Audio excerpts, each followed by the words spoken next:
এই আচারটিতে হাত দিলেই মোমের মতো গলে যাবে এবং পাবেন এক কামড়েই টক মিষ্টি আর ঝালের ঝলক। আচারের জন্য আমি এখানে কিছু আমড়া নিয়ে নিয়েছি। আমড়াগুলোকে আমি একটি পিলার দিয়ে ভালোভাবে ছুলে নিচ্ছি। পিলার দিয়ে ছুললে কি হয়, আমড়ার খোসাটি অনেক পাতলা ভাবে ছোলা যায়। আপনারা চাইলে এখানে বটিও ব্যবহার করতে পারেন। এভাবে আমি আমড়াগুলাকে ছুলে নিচ্ছি। এখন একটি ছুরি দিয়ে আমড়াগুলাকে এভাবে হালকা করে চিড়ে নিচ্ছি। খেয়াল রাখবেন যেন আমড়াগুলো আবার বেশি কাটা না হয়ে যায়। এর ফলে আমড়ার ভেতরে মশলাগুলা ভালোভাবে প্রবেশ করবে। ছুলে নিয়ে আমড়াগুলাকে আমি এখন পানি দিয়ে ভালোভাবে ধুয়ে নিচ্ছি, যেন এর কষগুলা ভালোভাবে ধুয়ে যায়। অন্যদিকে একটি বাটিতে কিছু পাকা তেঁতুল নিয়ে নিয়েছি। এখন এতে সামান্য পানি দিয়ে তেঁতুলগুলাকে এভাবে চটকে এর কাঠ বের করে নিব।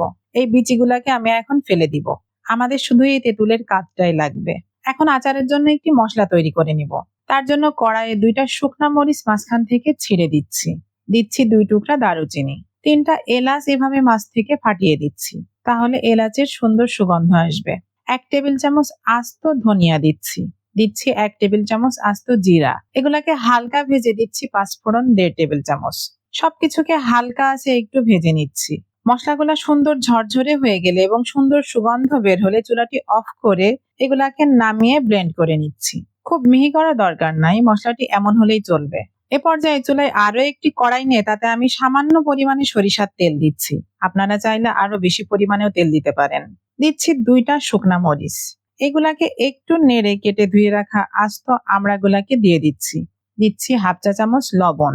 সবকিছু একটু নেড়ে দিচ্ছি 1/2 চা চামচ হলুদের গুঁড়া এবং সামান্য শুকনা মরিচের গুঁড়া। আবার সবকিছুকে একটু ভেজে নিচ্ছি। এখন দিচ্ছি চিনি 2.5 টেবিল চামচ। ঝাল মিষ্টি আপনারা আপনাদের টেস্ট অনুযায়ী দিবেন। সবকিছু এভাবে নেড়ে দিচ্ছি। চিনিটা এমন গলে গেলে এ পর্যায়ে একটু পানি দিয়ে হালকা নেড়ে ঢাকনা দিয়ে দিচ্ছি কয়েক মিনিটের জন্য, যেন আমড়াগুলো ভালোভাবে সিদ্ধ হয়। এখন দিচ্ছি সামান্য বিট লবণ। সবকিছুকে আবার নেড়ে দিচ্ছি আগে তৈরি করে রাখা তেঁতুলের কাঠ এবং ব্লেন্ড করে রাখা মশলা। এখানে আমি 3 টেবিল চামচ পরিমাণে মশলা দিয়েছি, পুরো মশলাটা আমি দিই নাই। এখন সবকিছুকে নেড়ে আবার ঢেকে দিচ্ছি আমরা সব পানি শুকিয়ে আসা পর্যন্ত। রেসিপিটি এখানেই শেষ না। এখন দিচ্ছি সামান্য কাসুন্দি। আপনারা চাইলে এখানে সরিষা বাটাও দিতে পারেন। 1 টেবিল চামচ পরিমাণে দিয়েছি, কারণ সরিষা দিলে যে কোনো কিছু বেশি রান্না করলে সেটি বেশি তিতা হয়ে যায়। আমরা থেকে সব পানি এভাবে নেড়ে শুকিয়ে ফেলতে হবে। আপনারা চাইলে এখানে ভিনেগারও দিতে পারেন, তাহলে আচারটি সারা বছর সংরক্ষণ করে রাখতে পারবেন। দেখছেন কতটা লোভনীয় লাগছে, কালারটাও দারুণ আসছে। চুলা অফ করে পরিবেশন করছি। একটা আমড়ায় হাত দিয়ে দেখাচ্ছি, অনেকটা গরম আছে, তারপরও দেখেন খুব সুন্দর গলে গেছে।